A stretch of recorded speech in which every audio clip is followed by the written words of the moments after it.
Good afternoon, and welcome to our September Dementia Dialogue, Carving Out Time for Me. My name is Heather Mulder, and I'll be your moderator this afternoon.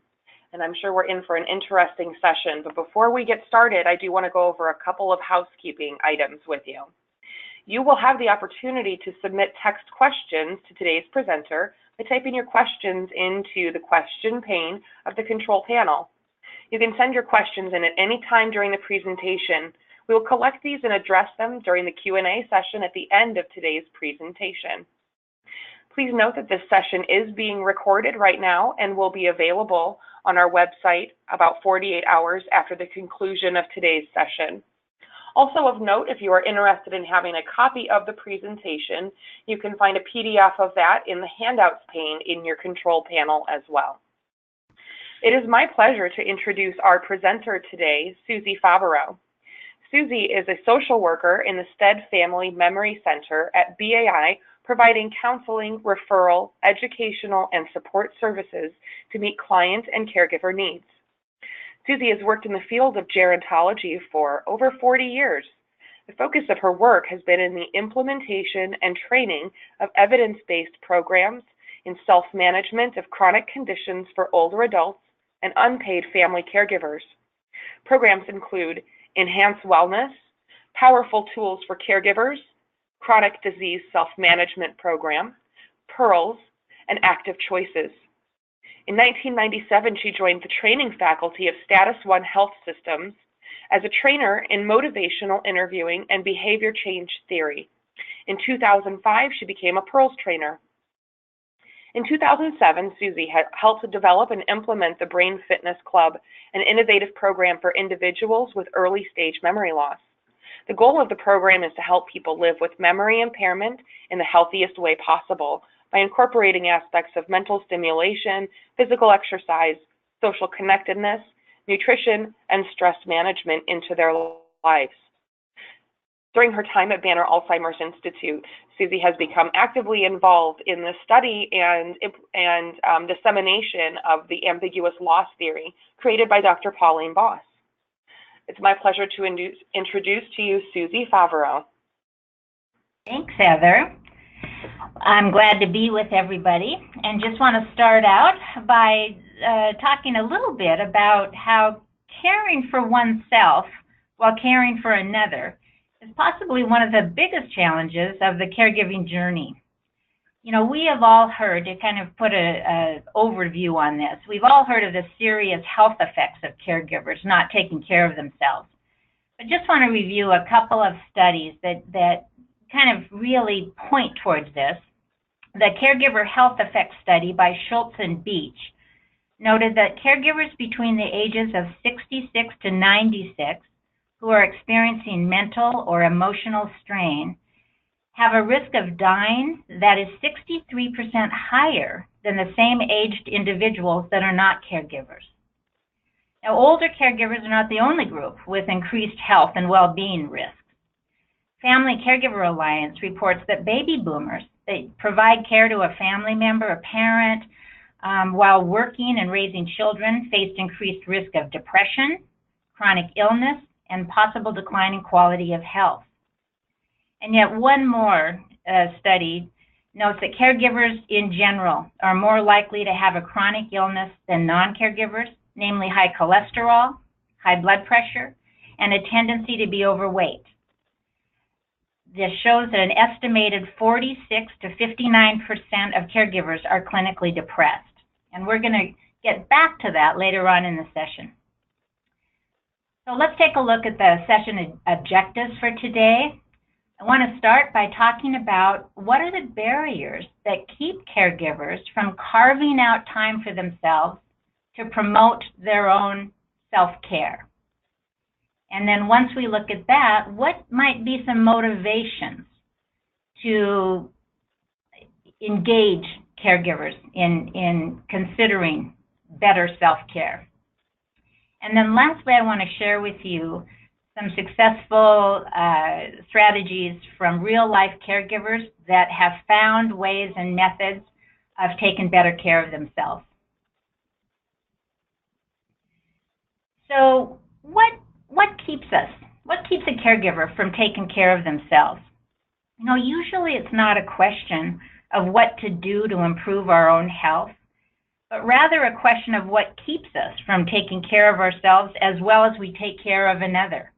Most of us know what to do. I mean, we know the effects or the positive components of a good exercise program and healthy eating and so on and so forth. But what we sometimes don't consider that can keep us from that is one of not recognizing the ongoing losses that are experienced by caregivers.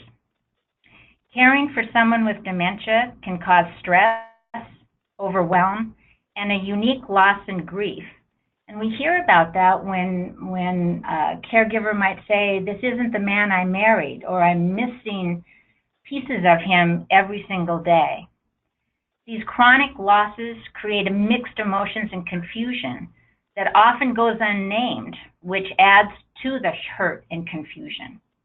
It's hard to kind of fix the problem when we don't have a name for it, but actually there is, and the name of this particular loss that causes chronic grief is called ambiguous loss, and there are losses that are related to absence and presence. So an ambiguous loss is a loss that's unclear, there's no resolution, and there's no closure.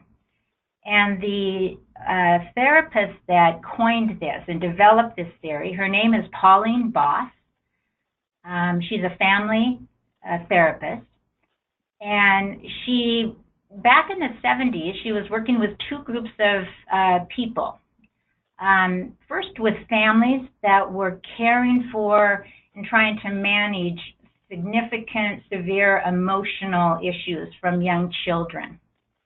And then not long after that, she started working with families of downed pilots from the Vietnam War. And she found a similarity between these two groups. And she recognized that ambiguous loss occurs in two situations.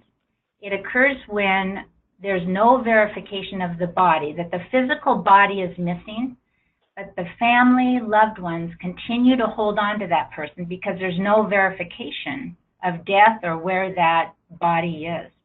So a recent example of that is a couple of years ago when the Malaysian airline fell out of the sky, and the family members are not able to move on because the people, their loved one, might be alive somewhere. But it also happens in another way, where the physical body is present, but psychologically the person is absent or very much changed from how they were previously. And that is an example of dementia. Dementia creates ambiguous loss. So what can help if this is something that you're experiencing? Because it can really, the confusion and the uncertainty can really cause a barrier to really be taking care of yourself. Ambiguous loss is not recognized often by caregivers or the public in general. Many people, we don't have a name for it. But merely having the name can be a powerful way to help caregivers cope while helping them to find meaning and hope in their experience. And by understanding this unique loss that can lead to a unique grief that caregivers experience, they can kind of understand the problem is not them, but it's the situation, it's the ambiguity that's the problem. It externalizes the problem so the caregiver doesn't feel like they're the ones that have the problem. Now, Dr. Boss recommends a skill that can be very helpful in managing this, and it's called paradoxical thinking. Both and thinking is a skill to help caregivers accept the presence and absence found in ambiguous loss. And it entails holding two contradictory ideas in your mind at the same time, both of which are true. So instead of thinking that the needs of your person being cared for take precedence over your own needs as a caregiver, you change your thinking. You look at this from a different lens to acknowledge that both sets of needs are equally as important. You acknowledge caring for yourself is as important as caring for your loved one. So what's an example of both and thinking? It would be something like, I need to both take care of my mom and myself at the same time. When we can't change or fix the problem of dementia, the only thing we can control and change is our perception of our new reality. And for most of us, that requires a new way to think. Instead of either or thinking, we begin to use both and thinking toward finding meaning in the sometimes uncomfortable and unresolvable paradox of dementia. We can make a conscious choice each day to get our own needs met while taking care of our person. I really recommend people look at the book, Loving Someone Who Has Dementia by Pauline Boss. It has really been a game changer for a lot of the caregivers that we work with. Setting goals for yourself may be the first step also towards carving out time for yourself and taking time for yourself, or taking care of yourself. So setting goals has to do, it's looking at what would I like to accomplish in the next 3 to 6 months. Maybe it's taking a break from caregiving, or maybe getting some help with tasks. But often goals are kind of difficult to accomplish and can be a little bit overwhelming because they seem kind of too much like dreams and too much to manage all at one time. And that can keep us from trying to accomplish them. But that's where an action plan can come in as a real important tool towards self-management of self-care. An action plan can help you identify steps to meet your goal and to break those into manageable steps so you can accomplish it within a short period of time, perhaps a week. So an action plan is a way to identify and quantify steps to reach your goal, a specific action that you are confident you can accomplish within the next week. So kind of some tips. Part of an action plan is that you identify specifically what you will do, how much or how often you're going to do it, and when you're going to do it. Some tips for a successful action plan. The first one is that it has to be something that you really want to do, not something you should do or somebody's telling you to do, because the intent of an action plan is to accomplish an action that will make you feel better and toward better care of yourself. Secondly, it needs to be behaviorally specific. It needs to quantify and measure what you're going to do. So an action plan, it wouldn't be good to say, oh, I want to take better care of myself. All different kinds of ways to do that. Maybe one way would be, I want to increase my exercise. So then you would really quantify something like, I'm going to walk 20 minutes 3 times during the week when I get out of bed in the morning. Along with the identifying what you're going to do, how much, how often, and when you're going to do it, you want to add a confidence level from 0 to 10. 0 being not at all confident, 10 being absolutely sure you're going to accomplish your goal. And if you ask yourself, how confident am I that I can accomplish this within the week, and your answer is less than 7, probably need to readjust. One way of readjusting, often people will over kind of commit. If they've never been exercising, they'll say, oh, I'm going to exercise 6 days a week. And maybe you want to start slow, a little slower, a little less, because you can always overachieve. And if you maybe limit the amount of days, maybe you commit to 3 days instead of 6, your confidence can shoot up to a 7 or 8. That's probably the most common mistake, of overestimating how much or how often that you're going to be able to accomplish that, especially as you get going. So, again, another example of an action plan would be maybe saying, I'm going to schedule a week outing for myself once a week to meet with a friend for a minimum of 3 hours, coffee, a walk, or going to a movie. And my confidence is an 8 that I'm going to do that within the week. Well, what are other motivators that could help us consider thinking about taking better care of ourselves?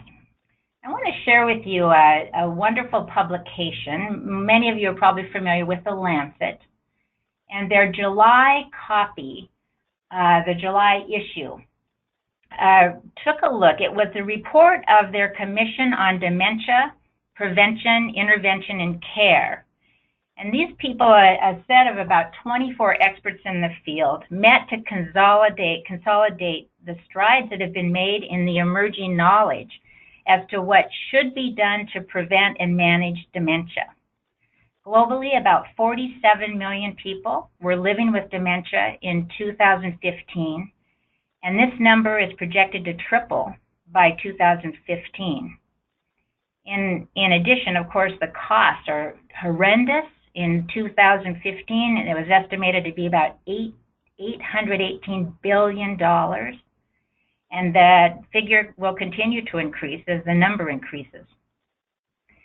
What they have identified and discovered is that dementia is by no means an inevitable consequence of reaching retirement age or even of entering the 9th decade. That lifestyle factors might reduce or increase an individual's risk of developing dementia. And by incorporating potentially reversible risk factors from different phases of our lifespan and not just looking at old age, they were able to propose a novel life course model of risk. And this commission brought together this evidence and calculated that more than a third of dementia cases might theoretically be prevented or delayed by modifying some of these risk factors. So let's take a look at what those risk factors are. Now remember, this is global, looking globally around the world. So the 9 potential modifiable risk factors include low educational level in childhood, hearing loss, hypertension, obesity, smoking, physical inactivity, social isolation, and diabetes. So an increase in some of these, an increase in childhood education and exercise, or the opposite of maintaining social engagements, reducing or stopping smoking, management of hearing loss, depression, diabetes, hypertension, losing weight, could contribute to prevention or delay of dementia. Now, of course, not everyone will be able to make these changes, and some changes may not make a difference, and some risk of dementia certainly are genetic and not currently modifiable. But nonetheless, they came to the conclusion, for some, years of even a small percentage of people would be an enormous achievement who would be able to modify these and enable more people to reach the end of life without developing dementia. So think about how this could affect, or how one could put these factors into an action plan. By starting to resume an exercise program, or to stop smoking, to manage the depression, to decide to take time to be with friends, to protect yourself from physical or social isolation. These fit perfectly into the goal of wanting to take better care of yourself and can be addressed by using an action plan.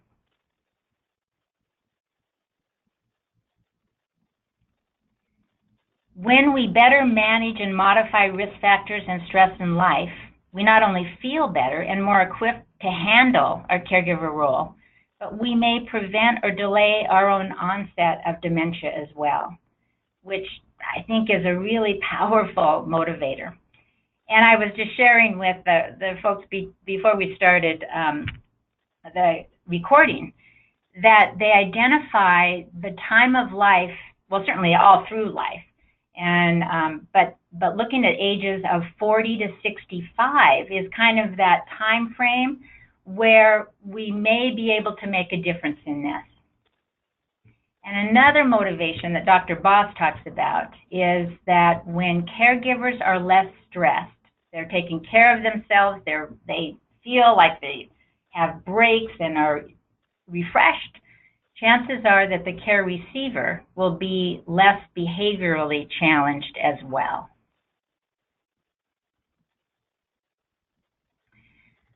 Both and thinking, that paradoxical thinking, can really also be a motivator for this, because it's a vehicle to help caregivers become more comfortable with the ambiguity of dementia and help change our perceptions of how we look at our role.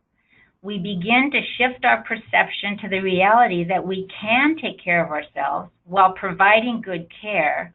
We don't have to choose one or the other. So it's a great example of both and thinking. When caregivers take care of themselves, both the caregiver and the person with dementia win. Oh, sorry. Okay. So I want to share with you at this time some of the experience from caregivers who have really made a conscious decision to take better care of themselves. It's a challenging thing to do because time often gets eaten up by all the tasks and responsibilities. But hopefully by thinking of some of these motivators and embracing that, we can see the benefits of taking care of our person and taking care of ourselves at the same time. So these are examples of people that we get to work with here on a daily basis that have been successful in identifying and making a conscious decision to take better care of themselves. And I hope that these can be helpful to help you discover ways or create a vision of how you might be able to do the same thing. I think the most common method that I hear is a decision of resuming or starting an exercise program. One woman that I worked with noted that one morning she woke up and she realized that she had trouble sleeping many nights, and when she would wake up in the morning, her mind would kind of be flooded with thoughts of tasks to be done or worry of the future and negative thoughts of what she had done or not done. She kind of reflected back at a time earlier in her life where she was walking in the morning and recalled that had been very beneficial for her. So one morning she woke up with all this negativity in her and she thought, darn it, I'm going to do something different. She jumped up, got dressed, and she went out for a morning walk. And it was so changing for her. It was so helpful for her at that moment that she did it again the next morning. And when she came back to the support group, she was very excited and enthusiastic to share her experience with other caregivers, which then kind of prodded others to consider a same kind of thing. I hear this often echoed throughout different groups and individual caregiver conversations, not only regarding the physical value of exercise, but really the emotional and mental value as well. You know, exercise can be a solitary experience where one maybe walks or swims alone and really relishes that time alone to have that time without any other thoughts to overwhelm them. But it can also be done in groups that offer a social connection simultaneously, such as attending a class or participating in a hiking group. So exercise is probably top of the line as what caregivers imagine or start thinking about engaging in as part of taking care of themselves. Another strategy that can work really well is the idea of what I call mindful reflection.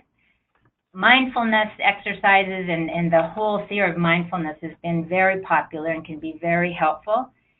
Some have, but I think of it also just really scheduling time for yourself to be alone with your thoughts. Some caregivers have talked to me about this is kind of an inward search for them, to a chance to listen to their own wishes and needs, to grieve when they need to cry, to acknowledge some of the ongoing losses, but then also simultaneously to think about what they can do now towards kind of nourishing themselves even while they are caregiving, and maybe even imagine kind of new hopes and dreams for themselves in the future.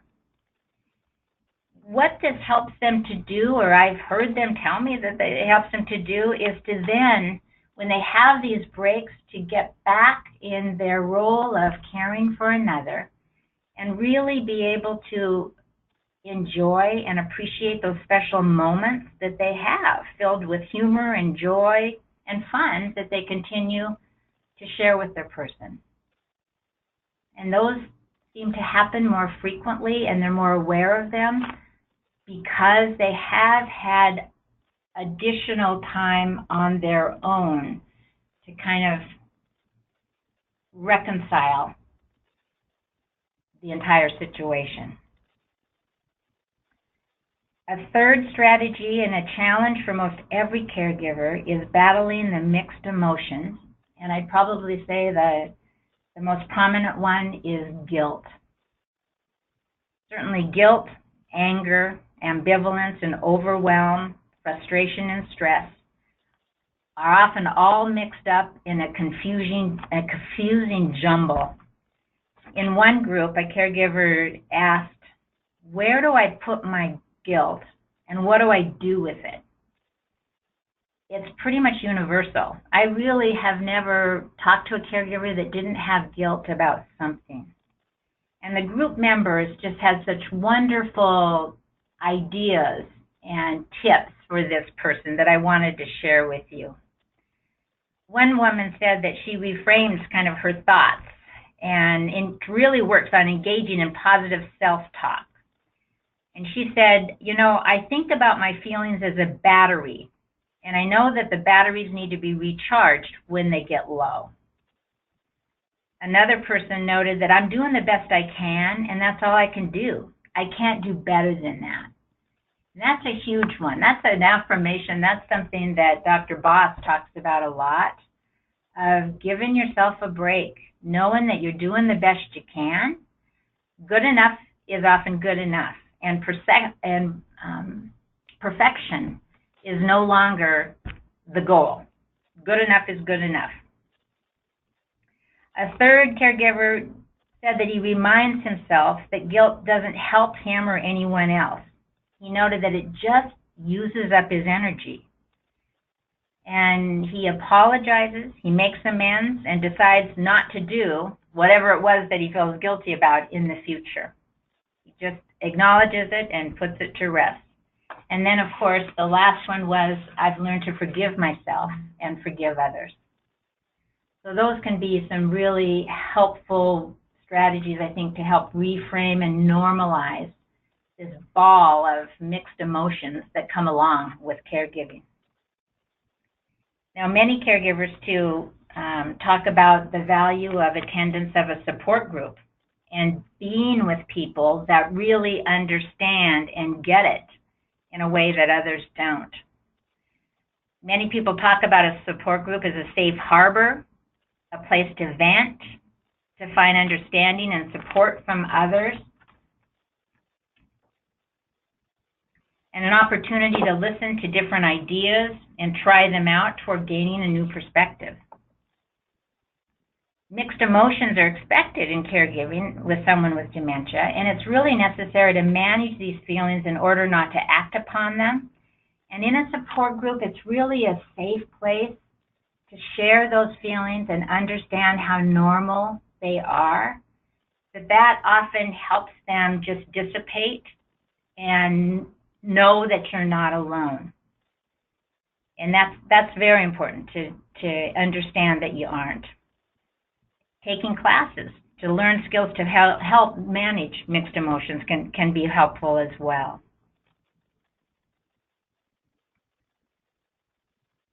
Other suggestions, and I want to talk about the psychological family and asking for help is kind of a duo here. Asking for help from others is one of the hardest things also that caregivers experience. And we talk about really thinking of it again, changing your perspective a little bit about letting others show how much they care. That often caregivers say, "Well, I'm the one that always provides help," but try to help them understand that they feel good when they were able to help others, and now they can give that opportunity to people as well. And asking for help, we have kind of some tips on what can be useful for that, or helpful to that. If a caregiver can kind of create a list of tasks that would be helpful, it could be something as simple as asking someone to come and take a walk with their person a couple of times a week for 10 or 15 minutes. Or maybe asking a person when they go to the grocery store if they'd be willing to pick up a couple of items. Anything that you can engage other people to help with, that take a tiny piece off your plate, can be very helpful.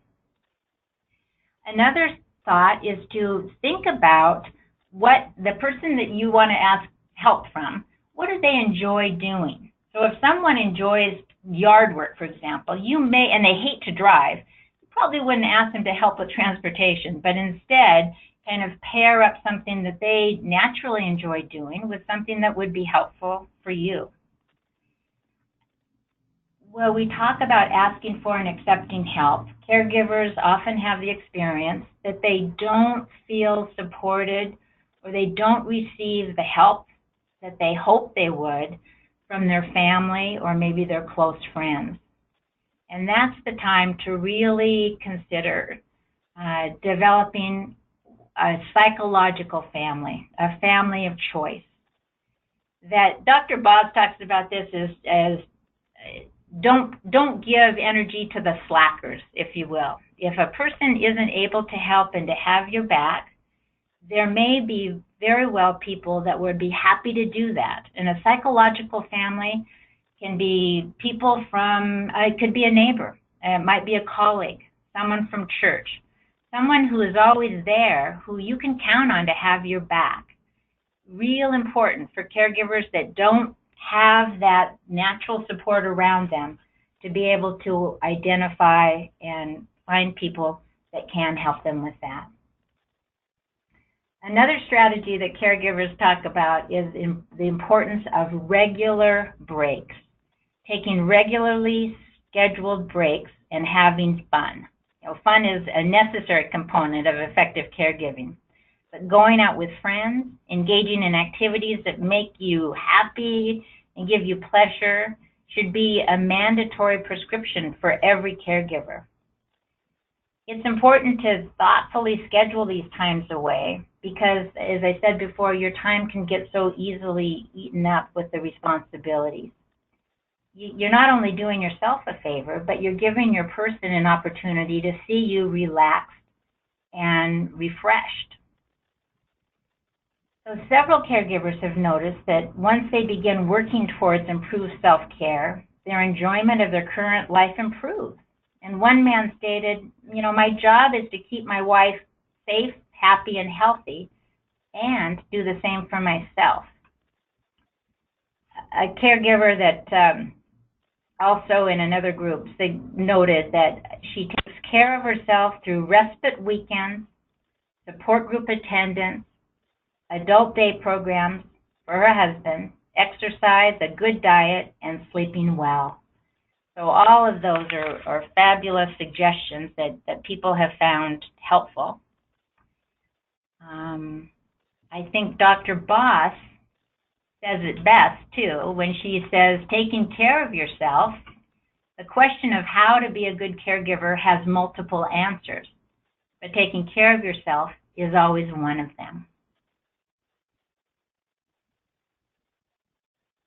So I'm quite a bit ahead of time here. We could take some questions or comments.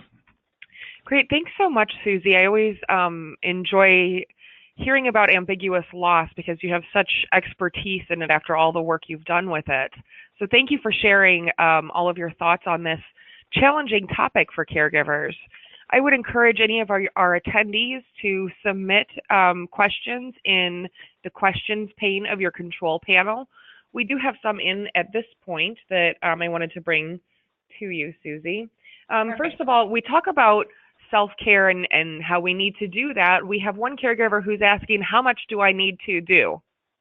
Can you quantify that? How much do I need to do? Well, no, I can't quantify that in general. I think that's something where you take a break, you get away for a period of time and ask yourself, kind of what's missing. Have I lost? Have I not done things that I had been doing previously that not only brought me pleasure, but that I know are healthy for me? So, you know, I think one is probably that I've heard of, I mentioned exercise, but perhaps before being a caregiver, the person would be able to carve out time to be sure that they got, you know, to engage in their exercise routine. Well, their whole life turned around when all of a sudden they were responsible for somebody 24/7.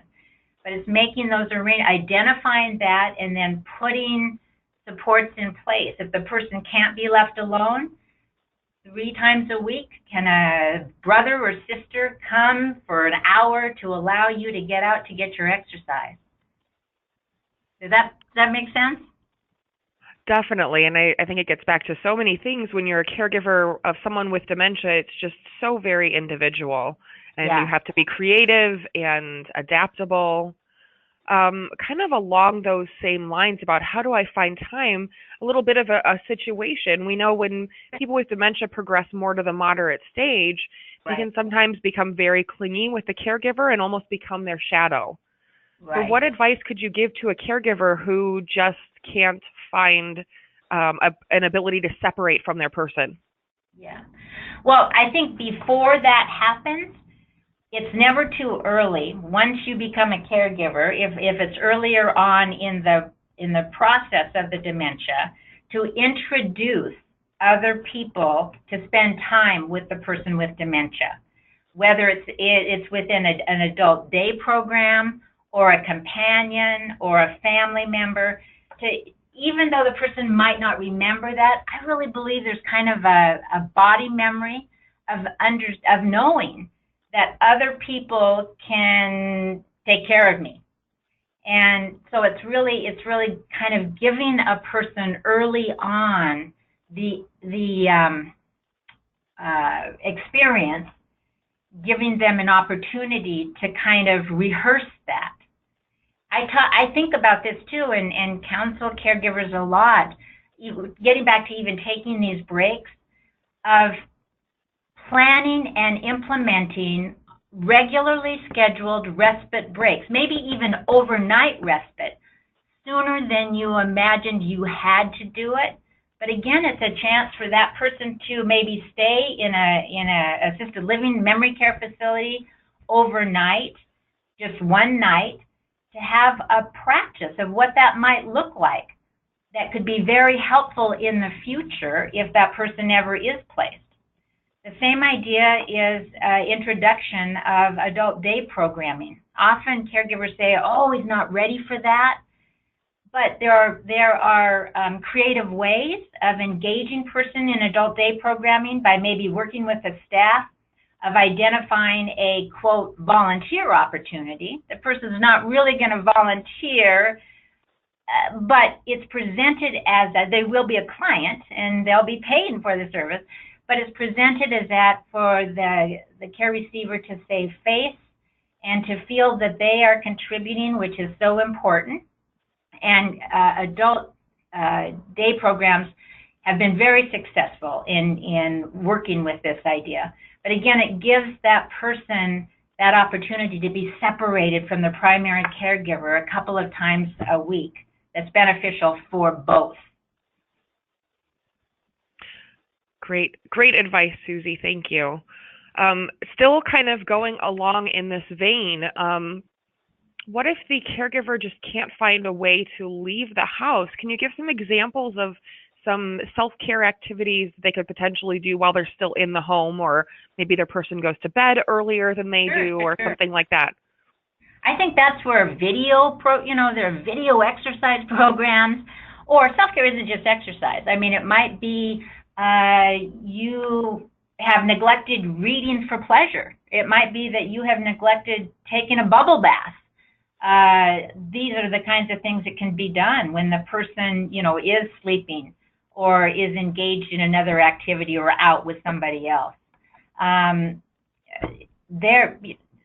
Depending on the size of your house, I mean, people literally can make a trail, if you will, or a course within their house, because walking or marching in place can be exercise, can be done in the house. Great. And I actually recently found an app that has been fantastic that goes through a meditation, like guided meditations and things like that. So I think we can definitely try to use technology to our advantage as well. And I think along that line, Heather, the online caregiver support groups, for example, and phoning a friend or inviting a friend to come over just for that social engagement. There's so many components of this that so easily can be neglected when we're so focused on taking care of our person. Definitely. And I recall facilitating a support group where, and I know this happens regularly, that you don't even really recognize it in yourself. The stress and tension is building, and it almost needs to come to a catastrophe or some other type of event for you to even recognize that it's happened. Yeah. The one, as you saying that to it, then I love this at a group. It was around ambiguous loss. And the woman, we were talking about the importance of, social engagement, and she just blurted out, "You mean I can go out with my friends and not feel guilty?" And everybody just started laughing because everybody did feel guilty about doing that. And it was like, not only can you need to. You need to be present with people you need to be with people that can be present with you in a way that the person with dementia may not be able to be anymore. And that is real important in taking care of yourself, of recognizing that you still need to have that nurtured and have someone present with you that can do that on that level. Right. Recognize and give yourself permission, definitely. Yeah. So another question that's come in, and this one is another kind of scenario. We have a caregiver whose both of their parents have dementia and are in a facility. The caregiver is still coming to the facility twice a day to visit her parents, but her mom is having a really hard time when she leaves, and asking to come with her, begging her to stay a little bit longer. The caregiver is saying that they are heartbroken to do that, but they're exhausted. She's asking, would it be easier for me to bring her into my home and separate her and dad? Or maybe is there a more ideal solution for the visiting time that you could think of? Okay, well, again, not certain. I mean, I think several things could be tried. I think one suggestion that seems to be effective is to time your visits to, often with dementia, visiting with the goal of having a conversation, to spend a whole hour just chatting with the person is not necessarily going to be as effective as would be to take some activity with you. So maybe it's to take a photo album or a video of a trip that you all took at one time. Or it could be even taking a few cupcakes in and sharing them with other residents. Or really what works is bringing a baby or a dog with you, because then other people kind of come around. It becomes a whole group thing. So the idea is to kind of engage the person that's in the memory care facility in some activity as part of your visit, so we don't get kind of lost in conversation that starts to wind down a little bit, and then those feelings of I want to go home and I want to be with you emerge. Along that line, too, is maybe scheduling visits along with a scheduled activity at the facility, going to a poetry group or a music, presentation with the person. In the case of this situation where it's just the mom that's having trouble, one thought I have would be maybe to talk with the activity coordinator at the facility to see, is there a role? Is part of it is that the mom has kind of lost her role as taking care of her husband, and could she be assigned, or could she be connected with some other people in the facility that she might feel she's helping out by maybe escorting them to a meal or something? I don't know, of course, the level of impairment here, but I wonder if those might be some thoughts.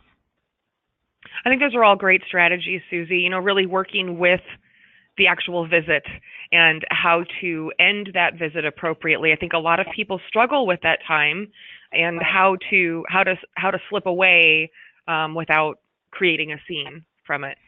The other piece is doing it around mealtime and deciding that when they go to the meal, that will be the time that you as a caregiver say, oh, I have another appointment, and maybe walk down with them and get them situated before you leave. Great. So we have had a few more questions come in. We have one caregiver who has been given the gift of time to go do things and take that break, but everything that they like to do, they would have normally done with their spouse who has the dementia now. How do they get past that? Yeah. That's that whole thing about the importance of developing new hopes and dreams while you are providing care, because it's almost like you forget, not forget what it was, but if it was one of those situations where the two people were pretty, tight and didn't include a lot of others. Now it's time to reach out. So if that person has been going to a caregiver support group or has any kind of individual friends or a small group of friends, this would be the time to reach out to them and invite them maybe to join you on a loved activity that you haven't done with other people. Depending what the activity was, certainly there are often clubs, maybe a walking club or something of that sort to join in on. But yeah, that's a tough one. And Heather, do you have some other ideas on that? It is a really hard one, and it gets back to you don't even see it happening, I think. Right. As the disease progresses and you start to lose those connections you have, and it's just like when you were talking about action planning, taking that first baby step. Yeah. Okay, I'm going to go on a walk today, and don't set your sights for the moon, just take the first step to try something new. As you were talking, Heather, I just recalled kind of another thought that's worked previously, is if that person, if you could think back, what are there any things that you used to enjoy doing before you developed everything you did with your husband? So maybe before you were married, or before you kind of got into this habit, you do everything with each other. Maybe going back. So an example, one that I've heard people say before is, I always loved to dance, and I always wanted to go dancing or to go watch dancing, but my husband never really wanted to do it. And so now this would be an opportunity to kind of revisit some of those past hopes or dreams or things that you enjoyed doing that we all maybe put on hold as our situation changed. We didn't begrudgingly give it up, but now we have an opportunity to re-explore that. Or maybe you wanted to go back to school, or maybe look or explore part-time jobs or volunteering. If you can kind of view it again, change your view that, okay, this is hard, and it's an opportunity to kind of allow myself to explore new adventures that I didn't have the opportunity to do before. Mm-hmm. Great. Thank you, Susie. A few more questions. And this is another one that I feel like I hear pretty regularly. We have a caregiver who could potentially access some help. They have some kids who are close by, but they don't want to ask their kids because they have lives of their own. What are your thoughts on that? This is what I have to say about that. I think that's one of the best things you can do is invite them. It's one thing to demand that they should be doing something. That usually doesn't go over so well. but to be honest with them, with the kids and with the grandkids, because I really think that what you're doing is that you're modeling for them what family is all about, or what family can be all about at its best. And you'll never know without asking them if they want to do it. They may want to, but hesitate even asking because Mom, you're doing such a good job. We don't want you to feel like we don't think you're doing a good job. So I just think it's one of those things you take a risk and you just say, what could be helpful though is for you to identify, like I said before, what would be helpful for you. Would your daughter or grandkids be willing to come and spend 2 or 3 hours on a Saturday to allow you to go get your nails done or to go to a movie with a friend? And that can enrich it's also what you're doing is that you are increasing the person with dementia's kind of social interaction and circle in a very positive way, especially with kids and grandkids. So I would really recommend giving it a try. Mm-hmm. Not making the decision for them, allowing them to make that choice on their own. Mm-hmm. Not assuming that they don't want to or aren't willing to. So many times it's because, we always think people know what we're thinking. They should be able to see this, but they don't. They don't until you ask them. And then I've got to say, it doesn't guarantee you're going to get what you ask for, but you'll never know unless you do ask. And if you don't, then that's where you move to step number 2, which is to create your own psychological family. Right. So I recall Dr. Boss talking about how oftentimes caregivers are misdiagnosed with depression when the real problem is ambiguous loss. Yeah. What about if the issue is depression? What should someone do then? Well, absolutely. I think first is to look at that, to say, I think what she's talking about is that we medicalize this so much, and that when we don't have a name, we don't even recognize that what we're experiencing may be grief instead of depression. We jump to, it's got to be depression, so we've got to treat it. But absolutely, it can be both. I think certainly we want to ask ourselves, is that what I'm feeling? And once I recognize that and I allow myself time and opportunity to grieve the losses as they go along, and you find that helpful, you don't need to necessarily worry about depression. But depression is a real thing, and it's not uncommon with caregivers. And it's certainly, the first step is certainly just a conversation with your primary care doctor to take a look at that and for them to explore that further. And again, treatment may be medication, or it may be some of these lifestyle things. It may be, you are exhausted. Let's try first that you get yourself regularly scheduled breaks, maybe start an exercise program and see if there's any improvement in mood. And if not, then we'll go a different direction. Or it could be counseling, it could be talk therapy, it could be behavioral therapy, and or medication.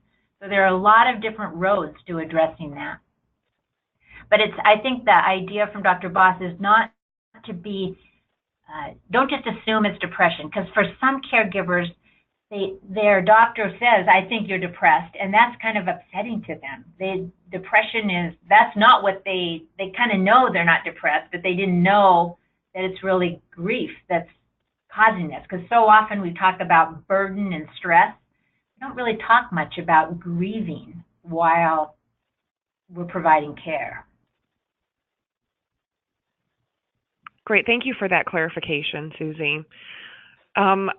We've made it through most all of the questions at this point. I do want to let our attendees know, any of you who are in the Phoenix area and you want to learn more about ambiguous loss or are interested in the teachings of Dr. Boss, a local organization here called Duet is putting on a family caregiver symposium. That is happening on Thursday, November 2nd. If you would like more information on that, you can go to their website, which is Duet, DUETAZ.org, or you can call them directly at 602-274-5022. And quite a few of us had the opportunity to hear Dr. Boss present for them last year, and I think we all found it to be an incredibly positive experience. Yeah, highly recommended.